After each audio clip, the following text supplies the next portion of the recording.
Yes, now, ladies and gentlemen, welcome back to the Thomas Fans YouTube channel.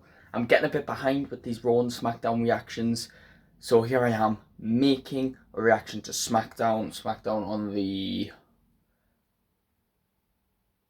5th, 4th, Smackdown on the 4th of April. I'm uploading this or making this just hours before Raw goes live. So yeah, I've kind of got to do this. So kicking off the show, first things first, an important thing. During the show, halfway through the show, not kicking it off, not ending it, halfway through the show, Nick Aldis comes out and says he has a sad thing he has to talk about, and it's a part of the show, a part of WWE, a part of the business that no one likes to hear, but it's the reason they tell everyone not to try it at home, which obviously already indicates something bad is going to happen, and we already think someone is about to retire. And then he says, I'll spare you the details and let the superstar come out and tell you themselves. Out comes none other than my absolute current favourite, my absolute GOAT, Kevin Owens. Starts walking down to the ring, and I'm sat on a bus while watching this, like on my phone, and immediately I just have this bad feeling that Kevin Owens is going to retire, and I absolutely shit myself. I have notifications of people messaging us, like, coming in, and I'm just ignoring them because I'm watching Kevin Owens, because I'm listening to every single word he says. Now, what he says is, over the last 4 months, he's been dealing with a neck injury, and now he has to get neck surgery. Now, it's not a retirement, but it's also not good because neck surgery requires a lot of recovery. Edge had neck surgery, and Edge was retired for 9 years. Daniel Bryan had neck surgery, and Daniel Bryan was retired for 3 years. Big E had neck surgery, and 3 years later, he's still not got any idea of when he's coming back. So neck surgery is a serious thing, and we might not see Kevin Owens for a few years. And that honestly makes me truly sad, because he's my GOAT. He is my absolute current favourite. You know, John Cena was the reason I got into wrestling. He was my favourite. But when John Cena was gone and this was not his full-time thing anymore, Kevin Owens was my new guy. And now John Cena's back, Kevin Owens is out for God knows how long. I'm not going to get a matchup between them two ever again. And John Cena's going to be gone after this year. And after this year, John Cena gone, not sure if Kevin Owens is going to be back. I'm not going to have a favourite, and I'm going to need someone, you know. And it's kind of sad to see Kevin Owens go. I mean, before he left, he put on 2 bangers. A ladder match with Cody Rhodes where he arguably nearly broke his neck, and a no-holds-barred, non-sanctioned match with Sami Zayn, which was absolutely insane. If you knew about this neck injury, maybe he was doing these matches on purpose to go out on a bang, because, let's be honest, Kevin Owens was the most underrated man in WWE. I mean, he put on banger after banger in terms of match, in terms of storyline, just in terms of his commitment, and he was underappreciated and underachieved, because he should have been multi-time world champion. The amount of times they had him lose to Roman Reigns, and the amount of times they give him big matches where they could have put the title on him, and they never did. And it's not to knock him, they just know how good of a competitor Kevin Owens is. He took the pin for Cody, he took the pin for Roman, he took the pin for so many people, and he's an absolute legend, and he needs to be respected, and I hope one day he comes back and this isn't a full retirement, because he is the best. I loved John Cena because of his character, but Kevin Owens sells me as an in-ring competitor. He is the absolute best. If I was to ever be a WWE wrestler and have a moveset, it would be Kevin Owens inspired. Cannonball, pop-up, powerbomb, everything. It's beautiful. Now, enough of the sad news. Enough of superstars going out. Let's talk about superstars coming in. Rey Fénix, who I did not actually know about because I'm not a massive AEW fan. I think I watched AEW for a year or two many years back, and I don't watch it anymore. And obviously, I'm not interested in other wrestling promotions. WWE is the thing. I have a lot of things I watch in terms of other things, like other sports like boxing and other things like YouTubers. You know, I've got lots of things I'm entertained in. I can't be entertained in multiple wrestling businesses. So WWE is the one for me, and I wasn't Didn't know much about Penta, but now that he's in WWE, I fucking love him. And I didn't know much about Rey Fenix. And from my understanding, Rey Fenix was a friend or tag team partner of Penta in AEW. And they put Rey Fenix on SmackDown. I think this is good. All the superstars are on Raw. SmackDown need more stars. And to have Penta on Raw and Rey Fenix on SmackDown, it's like a good divide. What a debut it was as well. They didn't put him up against a SmackDown superstar, which was weird. They put him up against NXT Tag Team Champion Nathan Fraser. I mean, I'm guessing this is because Axiom had a match against Gunther on SmackDown. But maybe they could just put him up against a SmackDown superstar, you know, Santos Escobar, Andrade, anyone, you know. But solid debut, solid moveset, love the finisher, my god. Might be better than Penta's finisher. But I'd love to see what he can do. And maybe one day I'd love to see a Penta Rey Fenix tag team. Now, in terms of SmackDown Women's United States... SmackDown Women's what? No. Women's United States Championship picture, nothing happened. There's no storyline. Which was kind of sad because after Trish Stratus returned and had the little match with Tiffany and Nia, I was kind of hoping would... And, you know, they had the little sparks building with Chelsea Green. I was kind of hoping we'd get a Trish Stratus, Chelsea Green feud and match at WrestleMania, but we've now only got 2 SmackDowns left until WrestleMania, and there's been absolutely no talk of it, absolutely no sight of Trish Stratus, nothing, so I'm guessing that's not what we're getting. And with Randy Orton now out of a match for WrestleMania, which I'll also talk about, I feel like that would be a good card filler. Now, Randy Orton being out of a match, obviously because Kevin Owens is injured, Randy Orton then RKO'd Nick Aldis. I love this because this goes back to when Randy Orton got fined $50,000 for RKO'ing Nick Aldis when he came to SmackDown. Randy Orton gave $100K, and Nick Aldis says, "This is $100. I only asked you for $50." Randy said, "That's for next time," and this was next time. But now Randy Orton needs needs an opponent for WrestleMania. For now, I guess they're just saying you're out of WrestleMania, but no, we know WWE, they're going to make a story off of this. Some people think it's going to be Aleister Black on his return to WWE because he's reportedly signed to WWE as part of SmackDown. Some people think it's going to be Rusev because apparently Rusev is coming back to WWE and is signed already. I'd love either of these. Honestly, love either of these, but personally, what I would prefer is Nick Aldis himself. I mean, let's think about it. Adam Pearce had a match with Roman Reigns a few years back when Adam Pearce was in charge of SmackDown, and Roman Reigns wasn't having any of it. Randy Orton's RKO'd Nick Aldis twice, and Nick Aldis is a very respected in-ring competitor from my understanding. And this would be a good opportunity to use a decent storyline. Randy Orton's RKO'd Nick Aldis twice. Let's get Nick Aldis in the ring against Randy Orton. Aleister Black and Rusev can have their own surprise returns whenever. But I wouldn't be mad at any of them. But that's what I think. Now let's talk United States Championship picture. Now, obviously, Jacob Fatu and Braun Strowman have their own feud going on, while they're also both fighting to try and earn the spot for the United States Championship.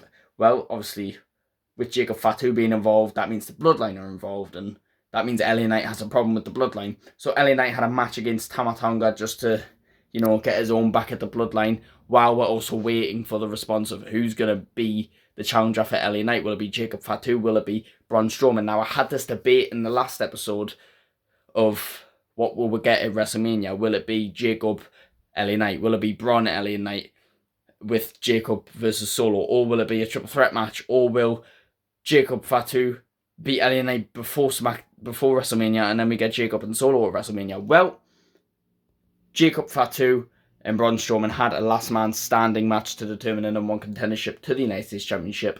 I loved this because a last man standing match meant it brought an actual feud to it brought the actual feud to the end and put some hype on Braun Strowman, because lots of people shit on Braun Strowman, which is fair because he does botch a lot. And it means they earn it. It was a banger match. But yes, Jacob Fatu got the win, and now they've confirmed it. Jacob Fatu versus LA Knight at WrestleMania. I'm not mad at this. I know people wanted Solo Sikoa versus Jacob Fatu at WrestleMania, but let's not rush this, right? They can't just turn on each other and have a match in 2 weeks, right? Let's have LA Knight on the big stage. Let's put Jacob Fatu on the big stage. Everyone's been loving Jacob Fatu recently. Let's have him win on the big stage, then build a longer storyline with Solo Sikoa. Braun Strowman, maybe he'll win the Andre the Giant Memorial Battle Royal again, which I hope they do this year, and I hope we get a good winner. But that I'm excited to see. I'm glad Jacob Fatu won, no one would have want to see Braun Strowman, and I don't think WWE are stupid enough to do that. Now, let's talk WWE Tag Team Championships. Now, last week I was a bit confused because I said I thought that they'd put, all the tag teams that have been chasing the WWE Tag Team Championships in a Fatal 5-Way match at WrestleMania. But the Street Profits, after DIY took the belts off Motor City Machine Guns and cheated a bunch of times to defend them, Street Profits came back and had a shot against DIY and won the belts, while Pretty Deadly won a triple threat match against Motor City Machine Guns and Los Garza, earning themselves the #1 contendership. Street Profits then beat Los Garza in a non-title match. Pretty Deadly, then Street Profits beat Pretty Deadly in a successful defense, and now this week, Motor City Machine Guns beat DIY to earn a #1 contendership at the Street Profits WWE Tag Team Championships, which means Street Profits have beat every team except for Motor City Machine Guns, and Motor City Machine Guns are only up next. Now, obviously, they're not just going to do Motor City. I'm just going to call them MSMG because that's so much easier. Obviously, MSMG are not going to just be facing Street Profits at WrestleMania for the Tag Team Championships. That seems a bit stupid, and it's a bit obvious now that we're not getting a Fatal 5-Way. So what I'm guessing they're going to do is this SmackDown coming up this week or the next week, they're going to have the Street Profits successfully defend against MSMG. And I had a realization, although it would have been sick to see the Fatal 5-Way match for the Tag Team Championships, I've started to realize who are going to be challenging for them belts at WrestleMania. And it's obviously going to be Melo, Dawn, Miz. We've seen the development and the creation of this new tag team, Miz and Carmelo Hayes. Two cocky, arrogant, charismatic people. One a young and up-and-comer, one a pro and a veteran. Don't look like they fit together. Their in-ring ability won't fit together, but their characters certainly will, and they'll tell a story. Whether they should win the belts, I don't know. Whether they will, I don't know. But I feel like that's the match that's going to happen at WrestleMania. Give The Miz a match at WrestleMania. Give Carmelo Hayes a match at WrestleMania. Put the titles on the line. It's not going to be any of the 4 teams, unfortunately. But it is what it is. I would have loved to see the Fatal 5-Way. But I see the seeds planted now. Melo, Don't Miz versus Street Profits at WrestleMania. I'm too clever. But yes, Motor City Machine Guns beat DIY. It's sad to see, but it has to happen for the story. DIY have already had their shot.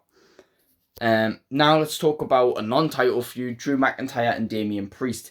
Now, after last week when Drew McIntyre beat Randy Orton in London and Damian Priest attacked him in the back and slammed him on a car windshield, Drew McIntyre cut a promo with a nice video package on it describing why he hated Damian Priest. And it was, I don't know if he did it last week or if he did it. No, it was definitely this week. And it was, he's always been there to ruin every opportunity. Since Drew won the title, Priest was there to cash in. And then since Drew won the Money in the Bank contract, he went to cash in on Damian. And then CM Punk obviously cost him and Damian took advantage. Same happened at Clash at the Castle and whatever. Same happened at Royal Rumble. Same happened at Elimination Chamber. And that's the reason why he hates Damian Priest. Then later on in the night, Damian Priest cut a promo explaining his side with a nice video package saying Damian Priest did his job and Drew McIntyre's obsession and problem was with CM Punk and that cost him. But yet Drew McIntyre's acting like Damian Priest is the problem. And Damian Priest eliminating Drew in the Rumble and eliminating Drew in the Chamber is fair game, and that's their job. But yet he's mad at Priest when he shouldn't be. So I like that they did that because they both got to show their sides of the story, and it's funny to look at it from 2 different perspectives. And it also gives it a bit of hype because I think a non-title match with a feud that no one really wanted in the first place, especially with people being underwhelmed with Damian Priest as a main eventer, it builds some hype to it. And I think the best thing WWE can do is make this match an absolute banger. Because it's not got a title, it's not got any stakes. Have a slobber knocker, make both men look good.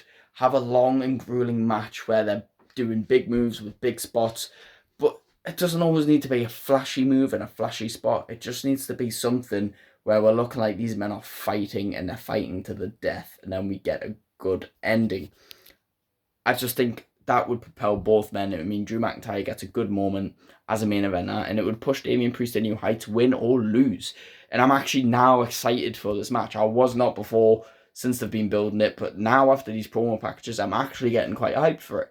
And I don't care who wins, because I know it's good for either man. But yeah, that was good. I like the video packages. Then we had,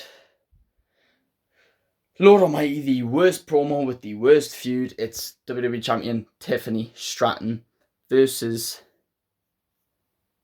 Charlotte Flair, the Royal Rumble winner. They're just, again, it's this horrible promo where everyone's booing Charlotte because they don't want her there, and they're not really having much respect for the story. And they're trying to cut promos on each other, but I think Charlotte is just levels above Tiffany in terms of promo game.